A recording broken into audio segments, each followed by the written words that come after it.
Okay, I think we are ready to start.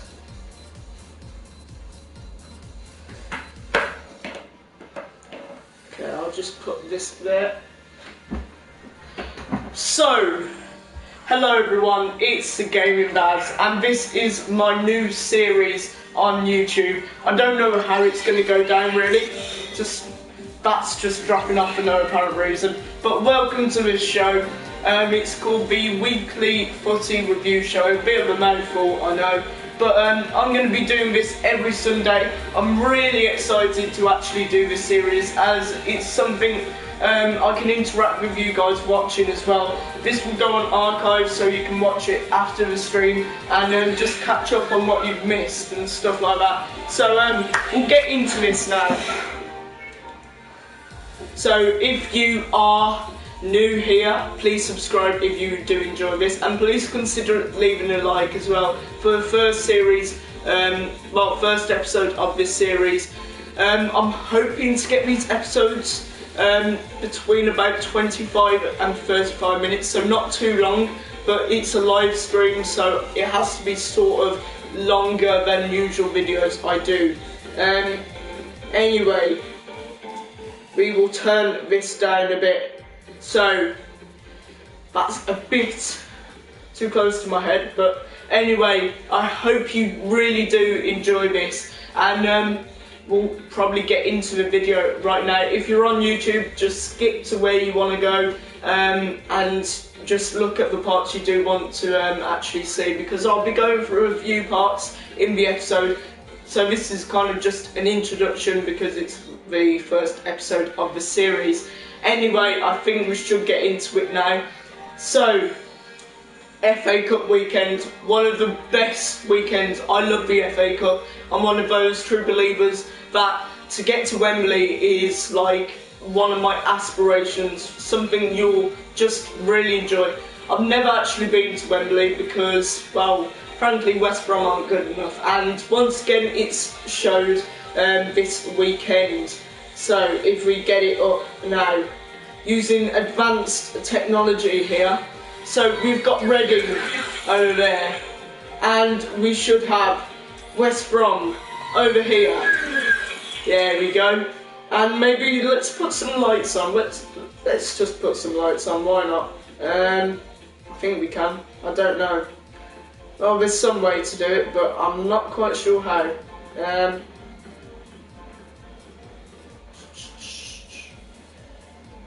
No, I'm not quite sure, but I'll sort it out as soon as I can. So this game, not a brilliant game for West Bromwich Albion. Great for Reading, absolutely great play by Reading. They outplayed us in every sense. If I can also get up the score sheet as well, because I did take a picture of all of these things. So let's put this on. Let's see, which one is it? There.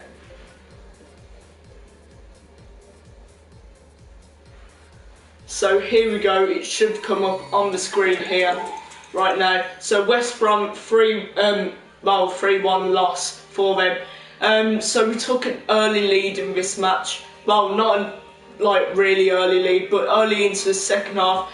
And I was watching this through the stream, unlucky enough, lucky in a sense, not to actually go to the game after the match. But we put up a good display in the first half, didn't look too outclassed, weren't creating enough chances, you could say. But we definitely did deserve to be 0-0 at the break. And Reading did have a few chances, like Matt Shane had a very close effort, just whizzing past the post. Could have been much higher score if that had gone in. Then we go into the second half, and into the second half we played quite well at the start of the second half. We were creating chances, looked like a team that could win and could progress in this competition. As Fletcher scored with a nice low strike into the bottom corner of the net, it was looking really good for us, 1-0 up. Reading have always been our bogey team in the competition, so I didn't know what to think about it, to be honest. I just thought in the last two matches we've had in the FA Cup, of course against Bristol City, which we nearly got knocked out of, then against Peterborough, we've been outclassed by teams well below us in the Championship and League One. So this game, I knew we needed a second goal, otherwise it could turn against us this match. So we were trying, but only 5 minutes later, on the 59th minute, ball comes in and Matt Shane gets a free header, heads it. Foster, for some reason, just dived really late, put his hand out, but it wasn't enough, and he tried to divert it over the bar, but couldn't do it, and it made it 1-1, so not too good, to be honest. We knew then it was going to be hard. I switched off the stream, it was a bit laggy anyway, so I was watching on Sky Sports News, and during the break it actually showed up as 2-1, and this goal was from Hector, and this one, quite like the first goal, so obviously we hadn't learned from our mistake for the first goal, came in, and Olsen, I don't know what he's doing, he's a tall lad, Olsen, but if you can't get stuff like that, then there's a problem, and he couldn't get to it, and unfortunately it was a header from about 2 yards out, and Hector couldn't really miss, and made it 2-1, so a shock on the cards then, and then we were trying to search for a winner, an equaliser in the dying moments, but they went on the counter-attack. They could have kept it in the corner, but Lucas Piazon from Chelsea, I'm not sure if he's on loan or actually bought for Reading, but he got the ball and just put it in. Nice, really composed finish to make it 3-1, and a cup upset. But to be honest, if you knew nothing about football, you would definitely say Reading looked like the Premier League team. We looked like a League One, League Two team. Really, really embarrassing performance from us. But I feel like it was all kind of overshadowed by the events afterwards. And you never like to see any of what happened in this match, like the Chris Brunt incident and the coin incident. It was just horrible to see, to be honest. And of course, we were disappointed as a team not to get a result in this match, but to then, for people to start throwing abuse at him, one of the only players to actually go to away end, which held 4,000 of our fans, and it was really disappointing because now everyone's looking at our club like we're a total disgrace. That's not the full story. Our club is a very nice club, very inviting club, but seriously, terrible, terrible. How could you do that to your own player, let alone like people throwing coins at the opposition players? Because we've seen that, say, Man U versus Man City a few years ago when Vincent Kompany actually got hit in the eye with, very close to the eye with a coin. So we never want to see this thing in football. It's just terrible, because we have to support our players through and through, and if stuff like that happens, it just puts embarrassment on us, to be honest. I'll show you who Chris Brunt is if you don't know him already. If I get a picture up there, use photo, and just show you that. So overall, 2 wins from Wembley, not very good, and we are out of the competition now, which is unfortunate for us because I don't feel like we're getting to our true potential yet. Our striker's not doing very well. Rondon, absolute useless for me. He can score a few goals, but he's not good enough. Berahino, too overweight at the moment. Anichebe, it's alright, it's nothing special. And then we, Lambert, Lambert couldn't even score if there was an open goal, to be honest. He's just one of the worst players I've ever seen play, because I'm a season ticket holder at West Brom, and he is just terrible. The amount of abuse he gets, rightly so as well. He can't really do anything for our club. but that was the end result. So we're going to go through some of the other games now, and we are going to start with, let's think about it. We'll start with the early game yesterday, which was Arsenal versus Hull City. So this game is going to need a replay. Just get this up. I didn't personally watch the game. I know it was on BT Sport, but from what I've heard of it, absolutely incredible saves from Jakupovic, who was the reserve keeper for Hull City, and he did his club proud, you have to say. I don't think a replay will suit either team with the congested schedules both teams have. Hull City, of course, flying high, first in the league in the Championship. Then Arsenal got all these Champions League matches to worry about now. Had to play a bit of a weakened squad because they've got Barcelona this week, which is going to be a cracker of a match. Can't wait for that. But disappointing for Arsenal that they couldn't get the job done, and it's called for lots of people and managers saying that there shouldn't actually be replays anymore because schedules are just so busy. But I actually like replays for the FA Cup, not for the Capital One Cup. I think that would just be too much.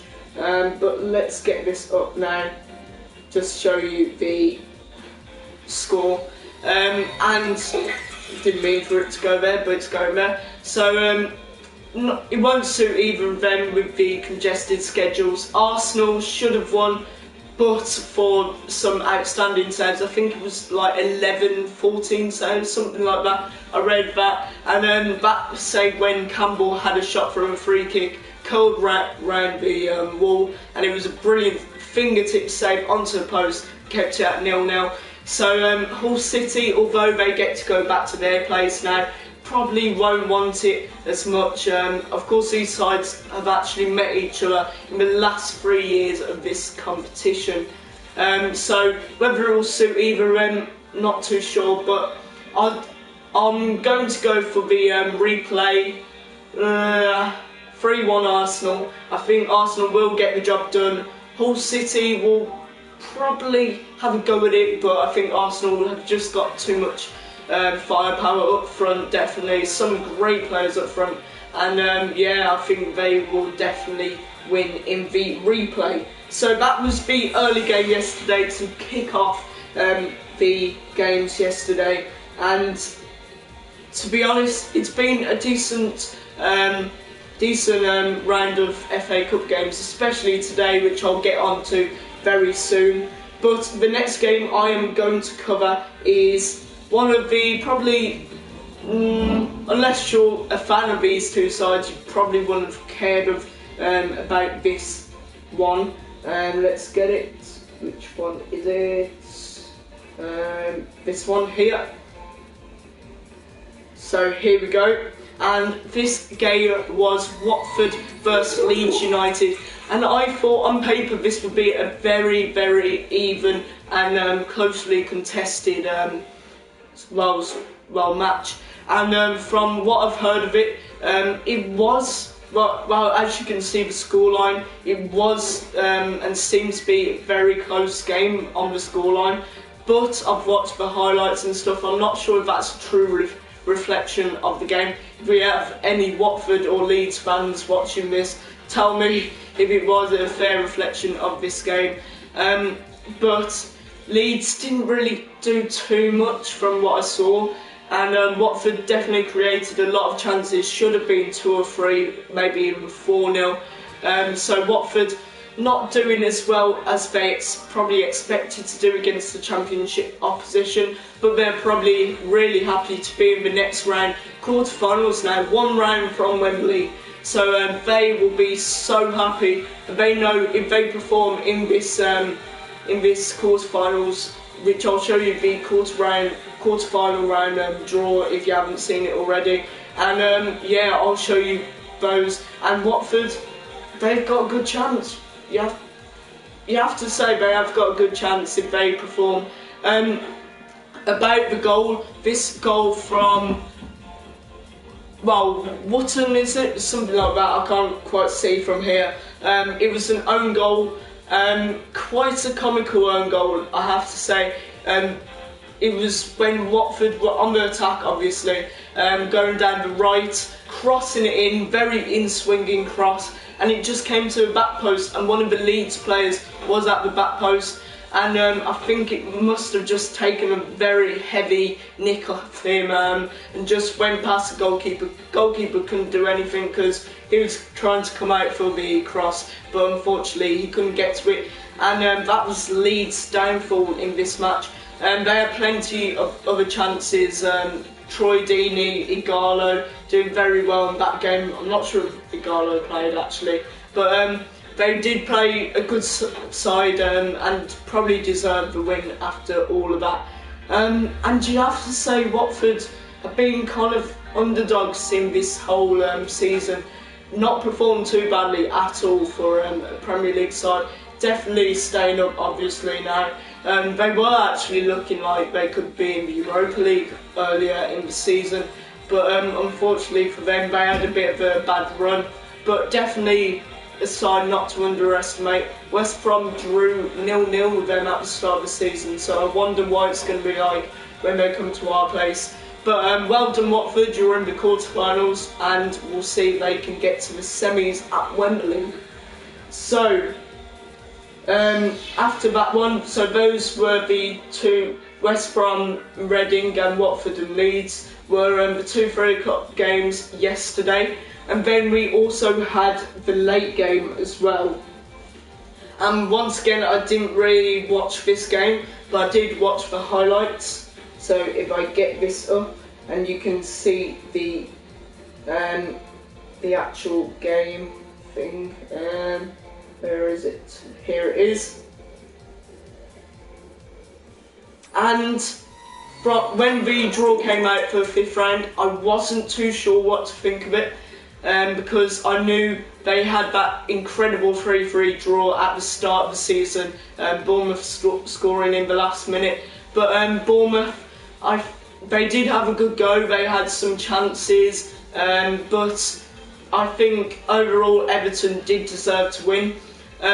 For Everton's first goal here on the coast, Barkley just came through in the middle, had a shot, took a massive deflection and just looped over the goalkeeper into the goal to make it 1-0 to Everton. So that was really lucky for them, to be honest. I don't know, like, I don't want to say they didn't deserve it because I haven't seen the full game, but Everton, really, I just don't know, they always seem to surprise me. Like, they lose against us, West Brom, last week, 1-0, and then they go to Bournemouth, who I'd say are better than us, much better than us, even though they're lying lower in the table at the moment, and go and win 2-0. So Barkley scored that goal, and then later on Lukaku from a corner just comes in, a bit of a scramble, but Lukaku pokes it home to make it 2-0. He'll always be remembered at Albion. Got us into 8th that season, one of the best seasons, I think the best season in about good 100 years for us. So that was good for Everton. They're through to the next round. They've got a tricky match in the next round, who I'll reveal later.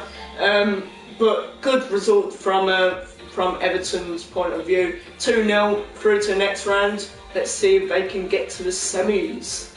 So that was all of Saturday's football. And now heading into Sunday's football. And this has got to be one of the craziest matches dominant matches I've ever seen. If I get it up now, let's see, which one is it? It is this one. And here we go. There we go. And that was Blackburn Rovers versus West Ham United. I did watch the second half of this game today. Had to do loads of homework because I'm going back tomorrow. But Blackburn Rovers did actually take the lead in the first half. in the 20th minute, I think it was, from a corner, I think, and he came inside, had a low but powerful strike right into the corner. Very good shot, and Randolph for West Ham couldn't quite keep it out. So that made it 1-0 to Blackburn Rovers. But the lead was only kept for about 6 minutes when the ball was played to Victor Moses, who went for on goal and just slotted it in. Really nice finish. And Victor Moses hasn't actually left Chelsea, so you have to wonder, could he actually be a good player for Chelsea in the future? He's getting a bit on with age now, but maybe he's doing well at the moment, so you never know. He could be a good player for Chelsea. They need it at the moment, the way they play, but they're playing better at the moment, of course, Chelsea. Then later on in that match, just before half time, well, still in the first half, Dimitri Payet, absolutely incredible player. Like, some players just don't fit in when they come to the Premier League, but this player has proved everyone wrong and showed how someone, I think it was from the French League, came over, and he's just taken the Premier League and now the FA Cup by storm. Great free kick by him, bending always into the left hand corner, good goal, and that made it 2-1 to West Ham. Into the second half now, and there'd been a red card for the Blackburn Rovers player for second bookable offence, but soon after they actually did make it 3-1 when he came through West Ham players. Got a bit lucky, but it fell to Emenike, and Emenike scored his first goal for West Ham United. And it was just a really tidy finish. Blackburn Rovers player nearly got to it, couldn't quite, and it was a good finish in the end to make it 3-1. And then from then on, it just kind of came into a dominant match. They made it 4 soon after with, it was Emenike again, yeah. He came round the goalkeeper, could have just shot, but he wanted to be quite cute. Went round the keeper and then just hit it right into the back of the net to make it 4-1. And then one of the West Ham players actually got a red card to make it 10 men apiece. But into injury time at the end of the game, Dimitri Payet made a brace for himself. Brilliant solo goal from the halfway line. Did a few nice moves and just slotted it into the corner from outside the area to make it 5-1. And West Ham, I feel like they are going to get to Wembley. Well, they've got a tough draw in the quarterfinals, but if they play well, I think play like that, and I think they can get through easily. So that was that game. And then a bit of a shock in this game, London game, this was Tottenham vs Crystal Palace. And I would have definitely expected Crystal Palace to lose this by maybe 2 goals or something, because Crystal Palace are, well, definitely doing really well under Pardew this year, and they really showed why. Tottenham had a few chances in the first half, one hitting off both posts and then getting cleared off the line, but I'm not sure, but did Tottenham have the game on Thursday night again in the Europa League? I think they did. If so, it's understandable why they did actually lose this game. But the goal came like when Saha was doing a few tricks and then he found Kelly on the right. Kelly went through, not a natural goal scorer, you have to say, but he just powered it right in, hit up the goalkeeper but went straight in. Not too much happened after that, a few more chances for Tottenham, but really good win for Crystal Palace. They'll be enjoying that all the way, well, the short trip home. Crystal Palace through to the quarterfinals now, and they've got every chance of getting into the semis now, so really, really good by them. Sorry about that. And then the last game of this this 5th round so far. Of course, there's one match tomorrow, Shrewsbury versus Man U. Was, where is it? Here it is. And this, like, I credit Mancini for actually picking a side like this, especially because they've got Champions League match during midweek, so it was good to get some experience for some players that haven't played before. But you just feel like if Man City had won this match, you feel like they could definitely win this competition. Their only other threat would probably just be Arsenal, to be honest, if actually Arsenal get through. Man U, not really a big threat. So Man City had a great chance, definitely doing well in the league so far, against the Chelsea Chelsea team who are just coming back into a good period for them. It was dominant from Chelsea from the first minute, kept getting at them, and Caballero for Man City just didn't really cut it for Man City today. But it was good to get some experience for those players. Diego Costa did score about, was it midway through the first half, but only a minute later Man City actually did equalise with a nice finish from close range. Chelsea couldn't quite get it clear, and it did actually go in. But from the second half, early in the second half, Willian got played through, put it into the opposite corner of the net, and made it 2-1. So Chelsea were really firmly in the driving seat then. Then a low finish from, was it Hazard? Yeah, I think it was Hazard. No, it was Cahill who had a shot. Then a free kick soon after. Hazard actually put it in. Caballero, that was his one big mistake, couldn't quite get over, and he was too far to the right, and he just left too much room on the left, and that meant Chelsea went 4-1 ahead. And then I didn't actually see the last goal, but Chelsea did score with Traore, and I'm not sure if that might be his first goal. He might have scored a few others, so don't quote me on that. But great win for Chelsea, you have to say. And Chelsea, they've got, once again a hard draw in the quarterfinals, but if they can get through that, I really fancy probably an Arsenal versus Chelsea final if it doesn't happen in the semis. So Chelsea do win in that game. Good win for them, and they'll be really, really happy with that, especially after the run they've been on so far this season.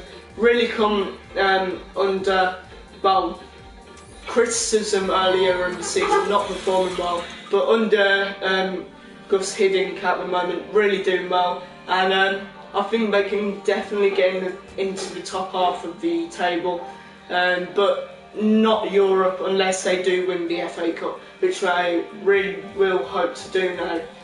So that was that match, and that was all the matches from this weekend in the FA Cup 5th round. So only 8 teams left now, still a replay to do and a match tomorrow.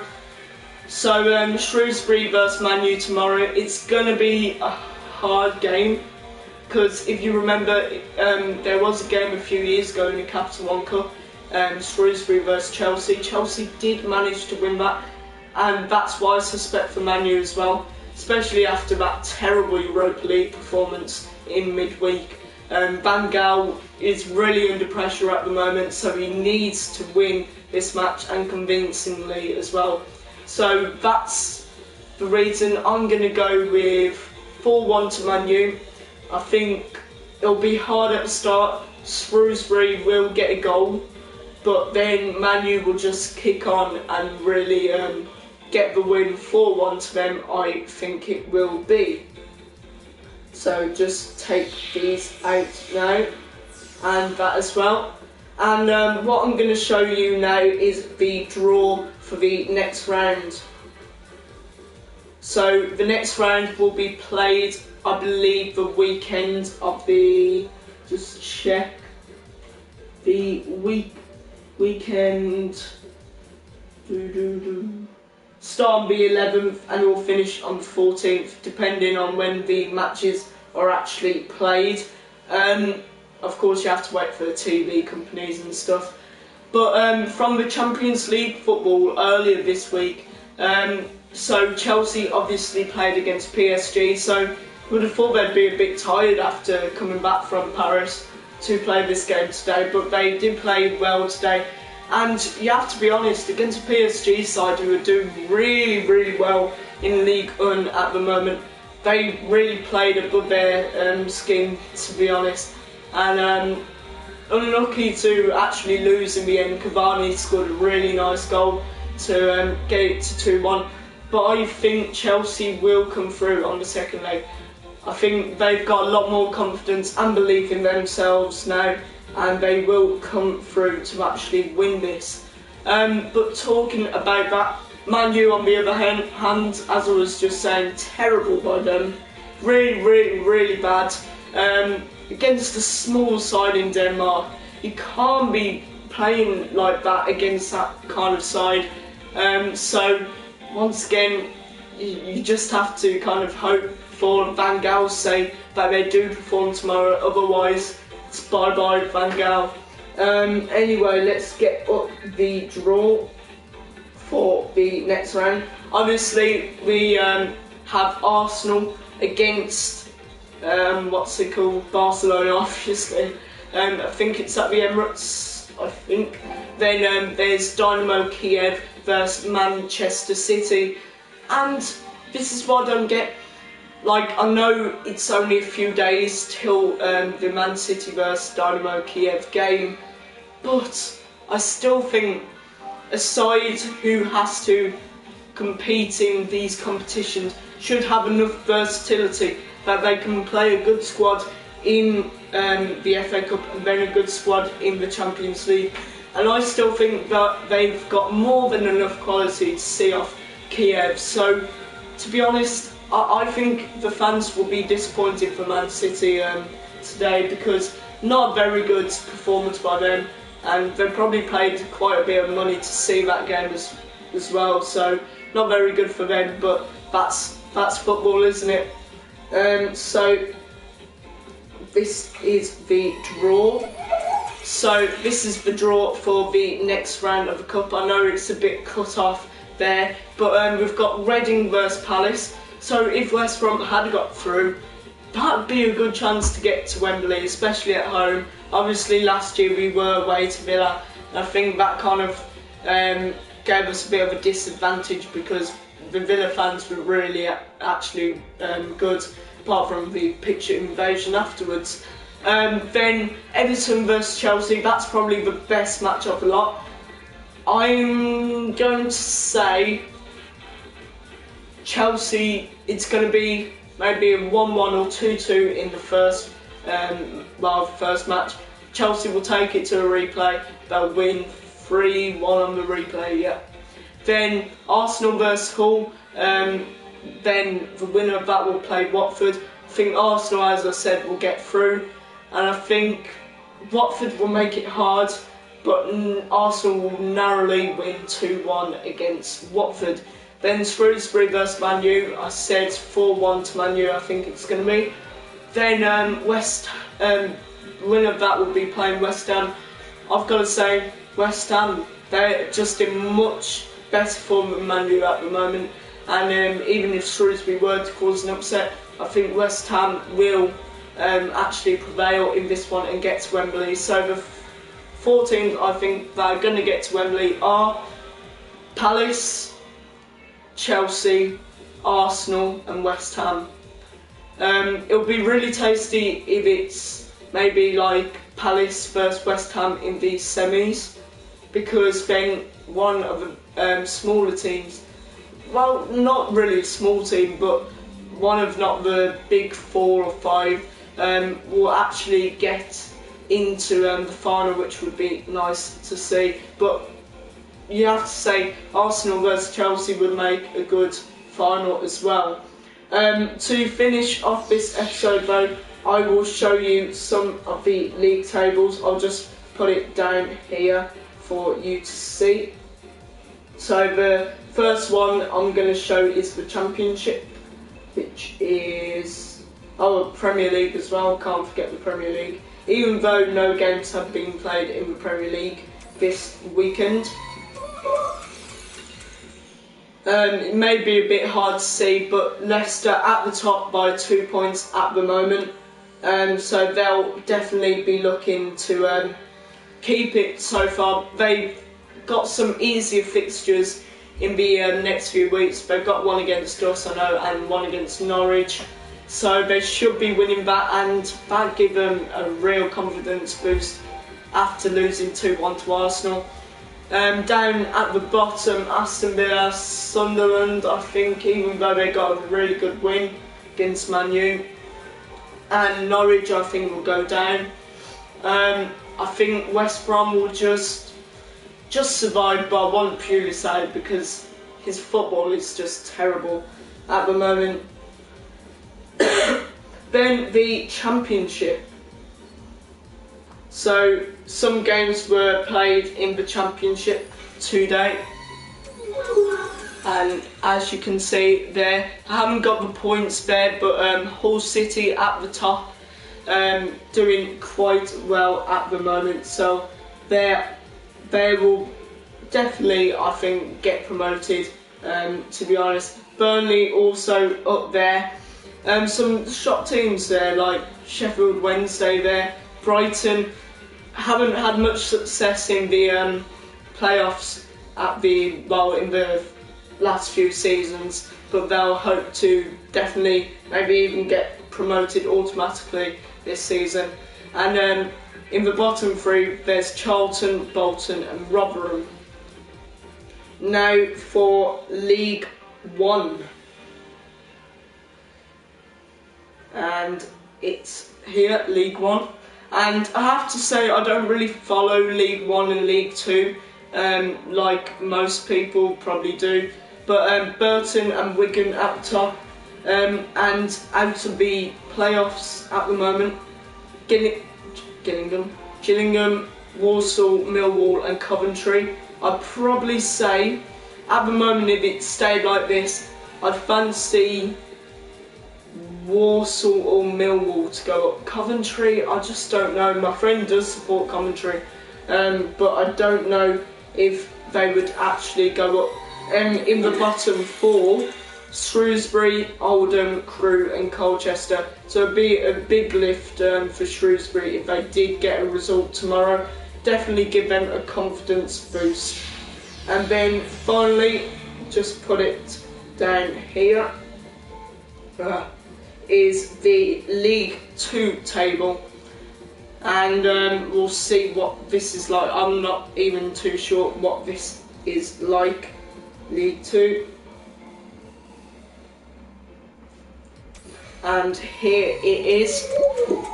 So the League Two table, Northampton, Plymouth and Oxford occupy the top three at the moment, and Portsmouth have definitely dropped off a bit from when I last saw this table, but it's still 7th.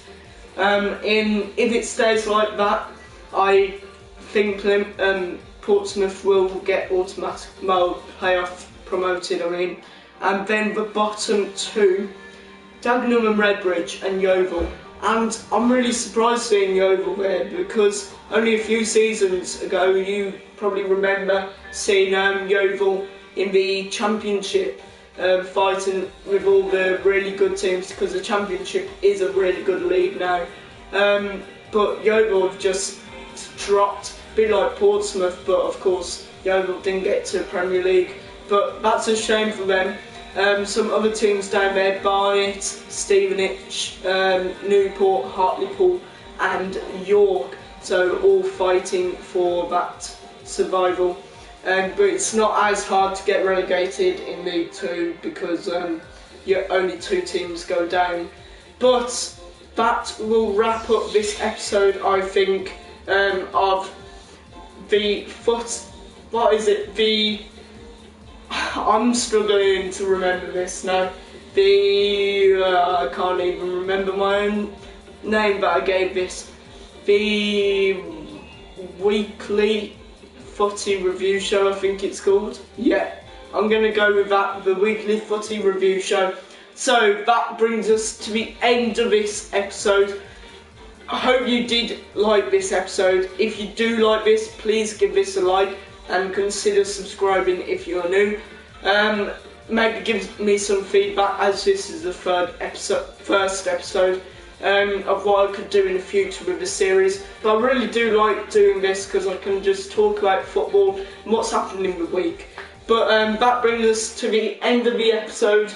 I hope you did enjoy this, and that is the Gaming Baz signing off. There'll be live stories tomorrow, hopefully, if I get it up. But that is the end of the episode, so goodbye.